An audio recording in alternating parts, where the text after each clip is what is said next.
नमस्कार दोस्तों, स्वागत है आपका अपना यूट्यूब चैनल अपना शिक्षक पर। फ्रेंड्स, सीटेट 2019 और साथ में एमपी टेट वर्ग 3 के लिए इस सेट में 20 बाल विकास एवं शिक्षा शास्त्र के अति महत्वपूर्ण प्रश्न हैं। इन प्रश्नों को पूरा एक्सप्लेन किया गया है। हर एक क्वेश्चन को एक्सप्लेन करने से सबसे बड़ा फायदा यह है कि इससे रिलेटेड क्वेश्चन पूछे जाते हैं। इससे ये क्वेश्चन है तो ऐसा नहीं है कि सेम क्वेश्चन ही ऐसा एग्जाम में आ जाएगा, इससे थोड़ा घुमा फिरा दिया जाएगा। इसीलिए इसकी जो पूरी डेफिनेशन है वो आपको पता होना चाहिए। देखते हैं, पहला क्वेश्चन है, निम्न में से कौन सी समाजीकरण की निष्क्रिय एजेंसी है।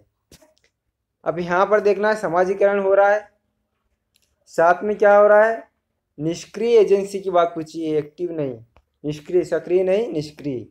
तो यहाँ पे स्वास्थ्य क्लब ये तो सक्रिय है, परिवार भी सक्रिय है, इको क्लब ये भी सक्रिय है, और सार्वजनिक पुस्तकालय। अब सार्वजनिक पुस्तकालय में क्या होता है कि वहाँ पर एक निश्चित स्थान पर बच्चों को साइलेंट होकर पढ़ना होता है, इसलिए वहाँ पर समाजीकरण संभव नहीं है। इसलिए जो सार्वजनिक पुस्तकालय है वो निष्क्रिय एजेंसी है। अभी तक आप हमारे चैनल पर नए हो तो चैनल को सब्सक्राइब करना है, साथ ही इस बेल आइकन के बटन को भी प्रेस करना है, जिससे कि आने वाली वीडियो की नोटिफिकेशन सबसे पहले आपको मिल सके। अगला क्वेश्चन है, मनोसामाजिक सिद्धांत निम्नलिखित में से किस पर बल देता है। सबसे पहले तो सीटेट 2014 में पूछा गया क्वेश्चन है, तो मनोसामाजिक सिद्धांत है ये किसने दिया है बताइए। तो मनोसामाजिक जो सिद्धांत है वो दिया है एरिक्सन ने। एरिक्सन महोदय ने दिया है। उनके अनुसार पूरे जीवन के जो है 8 चरण होते हैं। कितने होते हैं? 8 चरण होते हैं। उन्हीं के अनुसार पूरे जीवन की उन्होंने उसमें व्याख्या की है। तो उसमें जो चौथा चरण है यहाँ पे दिया है उद्यम के मुकाबले हीनता स्तर, या फिर इसको एक नाम और ऐसे भी बोल सकते हैं, परिश्रम बनाम हीनता स्तर। उद्यम वही है, परिश्रम, मुकाबले यानी कि बनाम। इसको थोड़ा सा चेंज करके दिया है तो आपको समझना है। तो उद्यम के मुकाबले हीनता स्तर या फिर परिश्रम बनाम हीनता स्तर, ये एरिक्सन महोदय का सबसे महत्वपूर्ण चरण है। और कौन सा चरण है ये? चौथा चरण है। अगला क्वेश्चन है, सामाजिक प्रत्याशाओं के अनुरूप व्यवहार की योग्यता का अधिगम सामाजिक विकास कहलाता है। इंपोर्टेंट परिभाषा है ये, हर लाख की परिभाषा है। अगला, शिक्षा का उद्देश्य है। अब शिक्षा का उद्देश्य क्या है? अच्छा नागरिक बनाना, ये तो सत्य है। दूसरा है, ऐसे व्यक्तियों का निर्माण करना जो समाज के लिए उपयोगी है, ये भी सत्य है। व्यवहारिकता का निर्माण करना, ये भी सत्य है। तो अपना चौथा जो है ऑप्शन वो सही होगा, उपरोक्त सभी। अगला है, निम्नलिखित में से कौन सा बच्चों के समाजीकरण के प्रगतिशील मॉडल के संदर्भ में सही नहीं है। अब यहाँ पे समाजीकरण हो रहा है, प्रगतिशील मॉडल की बात हो रही है, और साथ में दिया है नहीं। तो यहाँ पे आपको समझ में आ गया होगा कि यहाँ पे नेगेटिव पॉइंट है वो ढूंढना है अपने को इन 4 ऑप्शन में से। एग्जाम में माइंड को चलाना पड़ता है, रट के जवाब नहीं दिया जा सकता। आप बाल विकास के 100 200 नहीं, 5000 10,000 1,00,000 भी ऑब्जेक्टिव याद करके जाओगे फिर भी कुछ नहीं होने वाला है। जहाँ तक आपका समझने का जो लेवल है वो डेवलप नहीं होगा, वहाँ तक कुछ भी नहीं होने वाला है। देखते हैं, पहला है इसमें ऑप्शन, समूह कार्य के सक्रिय भागीदारी तथा सामाजिक कौशलों को सीखना। अब समूह कार्य, उसमें सक्रिय भागीदारी और सामाजिक कौशलों को सीखना, ये तो समाजीकरण का जो है पॉजिटिव पॉइंट है। इसके द्वारा तो समाजीकरण होता है, ये तो सत्य है। दूसरा, बच्चे विद्यालय में बताई गई बातों को स्वीकार करते हैं, चाहे उनकी सामाजिक पृष्ठभूमि कुछ भी हो। इसमें डाउट है, इसको सोचिए जरा। अगला है तीसरा, कक्षा में प्रजातंत्र के लिए स्थान होना चाहिए, ये तो सत्य ऑलरेडी है ही है। प्रजातंत्र के लिए स्थान होना चाहिए, यानी कि ऐसा कहे कि हर एक कक्षा, हर एक विद्यालय प्रजातांत्रिक रूप से ही होना चाहिए। अगला है समाजीकरण सामाजिक नियमों का अधिग्रहण है, तो ये भी सत्य है। तो यहाँ पर जो है बच्चे विद्यालय में बताई गई बातों को स्वीकार तो करते हैं, परंतु चाहे उनकी पृष्ठभूमि कुछ भी हो, सामाजिक पृष्ठभूमि से अलग अलग आने वाले बच्चे, उनकी जो पृष्ठभूमि अलग अलग होती है, तो इसीलिए उनकी पृष्ठभूमि को ध्यान में रखकर उनको कोई बात बतानी चाहिए जो उनको जल्दी समझ में आ जाए, और उसी को आधार मानकर अधिगम कराना चाहिए, उसको सिखाना चाहिए, जिससे कि वो जल्दी उस टॉपिक को सीख जाए। इसलिए यहाँ पर दूसरा ऑप्शन गलत होगा, यानी कि नहीं दिया है, तो ये सही होगा। अगला है 20वां क्वेश्चन, सीखने के लिए आकलन निम्नलिखित का ध्यान है सिवाय। अब यहाँ पे सीखने के लिए आकलन हो रहा है और सिवाय यानी कि एक को छोड़कर। पहले 4 ऑप्शन पढ़ना है। विद्यार्थियों की आवश्यकताएं, दूसरा विद्यार्थियों की त्रुटियां। अब सीखने के लिए आकलन कर रहे हैं कि बच्चा कैसे सीखता है, यानी कि बच्चे कैसे सीख रहा है। तो विद्यार्थियों की त्रुटियां, विद्यार्थियों की अधिगम शैलियां और विद्यार्थियों की क्षमताएं। तो ये 3 जो ऑप्शन है बहुत ही पावरफुल ऑप्शन है। विद्यार्थियों की त्रुटियां, बच्चा सीखने के लिए जो आकलन कर रहे हैं उसके लिए बच्चा जहाँ त्रुटियां कर रहा है वो इम्पोर्टेंट चीज़ है। उनको कैसे सुधारना है, तो वो कैसे सीख रहा है। दूसरी बात आती है कैसे सीख रहा है, कैसे अधिगम कर रहा है, उसकी शैली क्या है।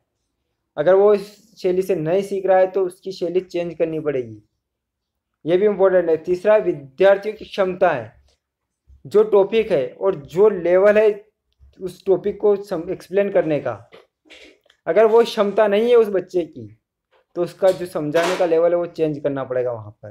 तो इसीलिए बच्चों की क्षमता भी जानना जरूरी है आकलन के लिए। तो यहाँ पर सिवाय दिया है, यानी कि विद्यार्थियों की आवश्यकता, यहाँ पे ऑप्शन के अकॉर्डिंग ये नहीं होगा। अगला है 21वां, रिक्त स्थान अलावा निम्नलिखित घटना वृत्तांत रिकॉर्ड की विशेषताएं। अब यहाँ पर एक नहीं है और बाकी ऑप्शन है वो क्या है, घटना वृत्तांत यानी कि रिकॉर्ड की विशेषता है 3 और एक नहीं है। अब उसको ढूंढना है।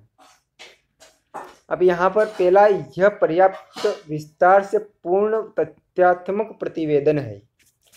दूसरा है यहाँ पे, यह व्यवहार का व्यक्तिनिष्ठ साक्ष्य है और इसलिए यह शैक्षणिक क्षेत्र के लिए प्रतिपुष्टि, यानी कि अंग्रेजी में बोलते हैं उसको फीडबैक, उपलब्ध नहीं कराता है। तो ये ही ऑप्शन अपना गलत हो चुका है यहाँ पे, क्योंकि जो घटना वृत्तांत यानी कि कुछ भी होता है उसका एक फीडबैक ज़रूर होता है जिससे कि बच्चा सीखता है, यानी कि अगर ये फीडबैक नहीं होता है तो उसका कोई भी मतलब नहीं निकलता है। तो यहाँ पे एक गलत ढूंढना था अपने को, तो ये दूसरा अपना गलत हो चुका है। अगला है सीखने रिक्त स्थान आकलन और अनुदेशन के बीच रिक्त स्थान के दृढ़ीकरण द्वारा सीखने को प्रभावित करता है। तो यहाँ होगा सीखने के लिए आकलन। सीखने के लिए जो आकलन होगा वो आकलन और अनुदेशन के बीच संबंधों को सुदृढ़ द्वारा सीखने को प्रभावित करता है। तो यहाँ पे तीसरा ऑप्शन अपना सही होगा। अगला है रिक्त स्थान के अतिरिक्त, यहाँ पे भी एक गलत है और 3 क्या है, सही है। निम्नलिखित सभी सीखने के रूप में आकलन को बढ़ावा देते हैं। अब यहाँ पे सीखने के रूप में आकलन को बढ़ावा कौन दे रहा है। पहला ऑप्शन है यहाँ पर शिक्षार्थियों को आंतरिक पृष्ठपोषण लेने के लिए कहना, ये तो सत्य, आंतरिक पृष्ठपोषण तो लेना चाहिए। दूसरा है अवसर लेने हेतु शिक्षार्थियों के लिए एक सुरक्षित वातावरण का निर्माण करना, ये भी सही है। पढ़ाए गए विषय पर मनन करने हेतु शिक्षार्थियों को कहना, ये भी सही है। जितनी संभावना हो शिक्षार्थियों की लगातार परीक्षण करना, ये गलत है। तो यहाँ पर चौथा ऑप्शन अपना सही होगा। अगला, जब एक बावर्ची खाना पकाते समय खाने को चखता है तो वह रिक्त स्थान के समान है। तो वो चख क्यों रहा है, खानों को टेस्ट क्यों कर रहा है, वो कर रहा है सीखने के लिए। वो खाना बना रहा है, वो बनाना सीख रहा है। तो वो आकलन कर रहा है, उसका टेस्ट कर रहा है। तो क्या कर रहा है वो, सीखने के लिए आकलन कर रहा है उसका। ब्लूम की टेक्सोनॉमी रिक्त स्थान की पदानुक्रमिक व्यवस्था है। तो यहाँ पर ब्लूम की जो पदानुक्रमी है वो गई संज्ञानात्मक उद्देश्यों की। अगला है डिसलेक्सिया संबंधित है। डिसलेक्सिया पठन विकार से संबंधित है। बच्चा सा को वास पढ़ता है, ऐसी परेशानी आती है उसको, तो वो सही से पढ़ नहीं पाता है। इस डिसलेक्सिया की जगह एलेक्सिया भी आ जाए तो वो भी पठन विकार से संबंधित ही है। अगला है विशेष रूप से जरूरतमंद बच्चों की शिक्षा का प्रबंध होना चाहिए। तो यहाँ पर सही होगा दूसरे बच्चों के साथ, यानी कि जरूरतमंद बच्चे, जो समावेशी शिक्षा वाली बात हो रही है यहाँ पर। तो समावेशी शिक्षा में सारे बच्चे एक ही कक्षा में पढ़ते हैं, यानी कि एक ही विद्यालय में पढ़ते हैं। अगला है विद्यार्थियों के अच्छे मानसिक स्वास्थ्य के बनाए रखने के लिए निम्न में से कौन सा तरीका अधिक महत्वपूर्ण है। तो यहाँ पर विद्यार्थियों अच्छा मानसिक स्वास्थ्य रखना है, इसलिए कौन सा तरीका सबसे महत्वपूर्ण है। ऑप्शन देखिए, बताइए। 4 ऑप्शन है सामने। तो यहाँ पर पहला ऑप्शन है शैक्षिक क्रियाओं का प्रावधान, यानी शिक्षा के साथ में और भी क्रियाएं, जैसे खेल कूद है, सांस्कृतिक कार्यक्रम है, इनका प्रावधान, इनके द्वारा मानसिक स्वास्थ्य को बनाया जा सकता है। नहीं, अभिव्यक्ति की स्वतंत्रता, इसके द्वारा भी मानसिक स्वास्थ्य को बनाए रखने के लिए यह भी तरीका ठीक है या नहीं है, इसके ऊपर भी सोचना है। रुचियों की भिन्नता। और चौथा ऑप्शन है अध्यापक की भूमिका एवं विद्यालयी वातावरण। अगर विद्यालयी वातावरण अच्छा होगा, साथ में अध्यापक की भूमिका भी बहुत मायने रखती है बच्चों के मानसिक स्तर यानी कि मानसिक स्वास्थ्य बनाए रखने के लिए। तो यहाँ पर चौथा ऑप्शन अपना सही होगा।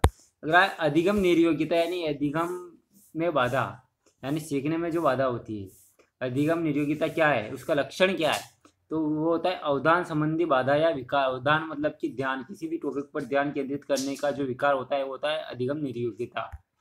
अगला है शारीरिक निर्योग्यता वाले व्यक्ति के लिए निम्न में से कौन सी युक्ति रक्षा तंत्र में सबसे संतोषजनक होगी। यानी कि शारीरिक निर्योग्यता यानी कोई बच्चा शारीरिक रूप से विकलांग है, शारीरिक रूप से वो किसी भी चीज़ के लिए योग्य नहीं है, निर्योग्य, तो उसके लिए रक्षा तंत्र क्या होगा। तो उसके पहला ऑप्शन तादात्म्यकरण, विवेकीकरण, अतिकल्पना या इनमें से कोई नहीं। तो यहाँ पे सही होगा अतिकल्पना, क्योंकि जो कार्य वो नहीं कर सकता है उसकी केवल वो क्या कर सकता है, कल्पना कर सकता है। तो उसके लिए उसकी रक्षा युक्ति कौन सी होगी, अतिकल्पना। एलेक्सिया वही है डिसलेक्सिया, तो वो होगी अपनी पढ़ने की अक्षमता, लिखने की अक्षमता। तो यहाँ पर पहला अपना सही होगा पढ़ने संबंधी अक्षमता। अगला आंशिक दृष्टि दोषयुक्त बालक कक्षा में व्यवहार कैसा होता है। आंशिक दृष्टि यानी कि थोड़ा किसी बच्चे का थोड़ा देख पाना, पूरी तरीके से सही देख नहीं पाना, तो उसके साथ कैसा व्यवहार करेंगे। पहला है वह पुस्तक को आंखों के निकट लाकर पढ़ता है, ये भी सही है। वह शिक्षक के अक्षर स्पष्ट न देखने की शिकायत करता है, ये भी सही है। शामपाठ पर लिखे हुए को नोटबुक में नहीं उतार पाता है। तो ये 4 ऑप्शन अपने सही होंगे। अगला है दृष्टि दोष से युक्त बच्चों की आकृतियों का ज्ञान होना चाहिए। अब दृष्टि दोष से युक्त बच्चे हैं तो आकृतियों का ज्ञान है, कैसे करेंगे, मौखिक व्याख्यान द्वारा तो नहीं कर सकते, त्रिआयामी आकृतियों के स्पर्श द्वारा। तो अपना यहाँ पे दूसरा ऑप्शन ही सही होगा।